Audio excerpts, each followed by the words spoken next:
आज बात करेंगे मैकडॉनल्ड्स के बारे में और उनके रियल बिजनेस के बारे में। फिर बात करेंगे कि कैसे अगर आपने पैसा इन्वेस्ट कर दिया है किसी चीज़ में तो आपको उस पैसे को नहीं निकालना चाहिए। फिर हम देखेंगे कि लॉन्ग रन में minding your own business will definitely make you rich. फिर आपने रॉबिनहुड की कहानी तो ज़रूर सुनी होगी बचपन में कि कैसे वो अमीरों से लेकर गरीबों में बांट दिया करता था और एक हीरो कहलाता था। आज हम उसे एक नई लाइट में देखेंगे और ये देखेंगे कि कैसे इस कहानी, इस फैंटेसी ने सोसाइटी को बनाने की जगह ज़्यादा डैमेज किया है। फिर उस सिस्टम के बारे में बात करेंगे जो हमारी जेबों से पैसा निकाल के अमीरों को देता है।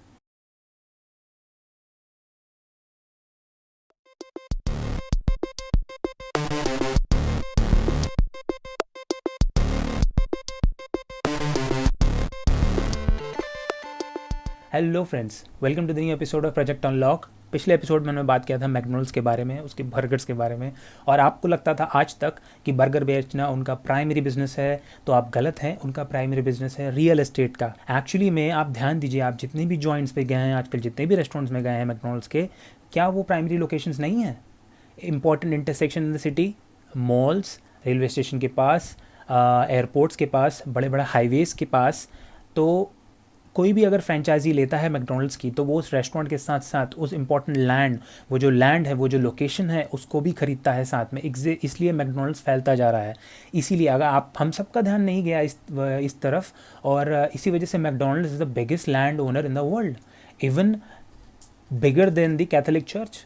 तो जैसे पिछले एपिसोड में मैंने बात किया था एसेट्स के बारे में, लाइबिलिटीज़ के बारे में। एसेट का जो सेक्शन कॉलम है, लाइबिलिटीज़ का जो कॉलम है, इसी में हम बात करेंगे आगे कि कैसे minding your own business will make you rich. इसका मतलब है आप अपना बिजनेस खोलें, उसकी बारीकी सीखें। इसका मतलब कतई भी नहीं है कि आप अपनी जो जॉब कर रहे हैं उसको छोड़ें, ऐसा बिल्कुल भी हम नहीं चाहते। हम ये सिर्फ इतना कहते हैं इस सीरीज़ के थ्रू कि आप फाइनेंशियल एजुकेशन की तरफ ध्यान दीजिए, इसकी जो बेसिक्स हैं इनको सीखिए, और आप ये ध्यान दीजिए कि एसेट की जो कॉलम है उसके अराउंड ही आपका बिज़नेस घूमना चाहिए। कोई भी चीज़ जो कैश फ्लो प्रोड्यूस करती है वो एसेट कहलाती है, उसी कॉलम को बढ़ाना है। आपके बिज़नेस से जो भी इनकम निकलेगी वो इस एसेट कॉलम को भरेगी, तभी वो बिज़नेस माना जाएगा। अगर आपने कोई चीज़ की पढ़ाई की है और अगर आप वही बनते हैं और फिर अपना बिज़नेस खोलते हैं और वहाँ 8 से 10 घंटे 12 घंटे काम करते हैं, that is not called a business, that is your day job. आप वहाँ 8-8 10 घंटे काम करते हैं। देखिए, बिज़नेस वो है जो आपके एब्सेंस में ग्रो करता है। एसेट्स आपकी एब्सेंस में ग्रो करते हैं। एसेट्स से जो इनकम आती है, आप उसके लिए काम नहीं करते हैं, आपको बस एक बार सेटअप करना है। आपका एसेट्स का जो कॉलम है अगर वो सेटअप हो चुका है, सारे एसेट्स आ चुके हैं, और उनमें से जो इनकम है अगर वो आपको आपका सर्वाइवल के लिए इनफ है, दैट इज़ योर बिज़नेस। आपकी जो पैसिव इनकम है वो इनकम ही कहलाती है बिज़नेस की इनकम। लेकिन अगर आपकी जो एक्टिव इनकम है, जिसके लिए आप 12-12 घंटे काम कर रहे हैं, मेहनत कर रहे हैं, that is your active income, तो वो आपका बिज़नेस नहीं है। आपका बिज़नेस हमेशा आपके एब्सेंस में ग्रो करना चाहिए।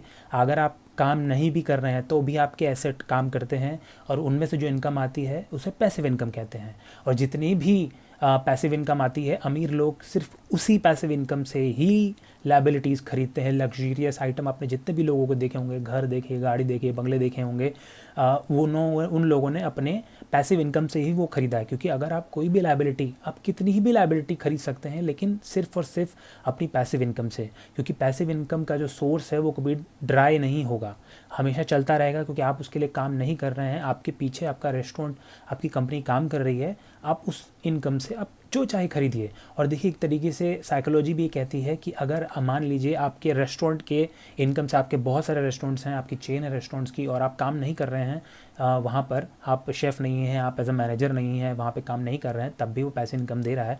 और उस पैसिव इनकम से अगर आप कोई गाड़ी खरीदते हैं मान लीजिए, तो आप उस गाड़ी की ज़्यादा इज्जत करेंगे, क्योंकि उस गाड़ी की ईएमआई, हर मंथ की ईएमआई उस पैसिव इनकम से आ रही है जिसके लिए आप काम नहीं कर रहे हैं। लेकिन अगर ये देखा जाए कि एक नॉर्मल मिडिल क्लास आदमी क्या करता है, एक गाड़ी खरीदता है और उसकी ईएमआई बनाता है हर महीने की, फिर वो ईएमआई एक्चुअली में एक बर्डन बन जाती है मंथली। और धीरे धीरे धीरे आदमी, जब जोश उतर जाता है नई चीज़ों का, जब मन भर जाता है, उसके बाद वो बोझ लेने लगती है और आप उससे चिढ़ते हैं। आप अपनी गाड़ी से चिढ़ते हैं, आप अपने घर से चिढ़ते हैं, परेशान होते हैं कि हर महीने वो आपकी जेब में बहुत बड़ा छेद कर देता है ईएमआई के नाम पे। तो पिछले एपिसोड में हमने देखा कि कैसे जो मिडिल क्लास लोग हैं वो पैसे के लिए काम करते हैं, दूसरों के लिए काम करते हैं, और जो अमीर लोग होते हैं पैसा उनके लिए काम करता है। तो जो मिडिल क्लास लोग हैं, अगर वो किसी और के लिए, किसी कंपनी के लिए काम करते हैं, तो उस कंपनी का ओनर और उस कंपनी के जो शेयर होल्डर्स हैं वो लोग अमीर बनते हैं। और जब यही मिडिल क्लास लोग टैक्स भरते हैं तो गवर्नमेंट अमीर हो जाती है। देखिए ये इतना इंपॉर्टेंट क्यों है, क्योंकि इसके पीछे के रीज़न को जानना ज़रूरी है। लोग कंजर्वेटिव क्यों रह जाते हैं, क्योंकि वो रिस्क लेना नहीं चाहते हैं। क्यों रिस्क लेना नहीं चाहते हैं भाई, क्योंकि उनके पास जब कोई फाइनेंशियल टूल ही नहीं है तो वो फाइट कैसे करेंगे। इसलिए वो अपनी पुरानी जो जॉब्स हैं और जो उनकी सिक्योरिटी है उससे हमेशा चिपके रहते हैं। इसीलिए और ये जो फाइनेंशियल सीरीज़ है ये पेरेंट्स से रिक्वेस्ट करती है कि प्लीज़ अपने बच्चों को एसेट्स और लायबिलिटीज़ के डिफरेंसेस को ज़रूर समझाएं, उन्हें ज़रूर बताएं कि एसेट क्या है, लायबिलिटीज़ क्या है। इससे पहले कि वो घर से बाहर निकलें पढ़ने के लिए, नौकरी करने के लिए, उससे पहले आप उन्हें एसेट और लायबिलिटीज़ के बारे में ज़रूर समझाएं, क्योंकि बड़े से बड़े बिजनेसमैन से लेके पढ़े लिखे लोगों तक को एसेट और लायबिलिटीज़ के बीच का डिफरेंस नहीं पता है। और बहुत सारी चीज़ें जानेंगे नेक्स्ट एपिसोड में। Till then this is Rahul Bora signing of.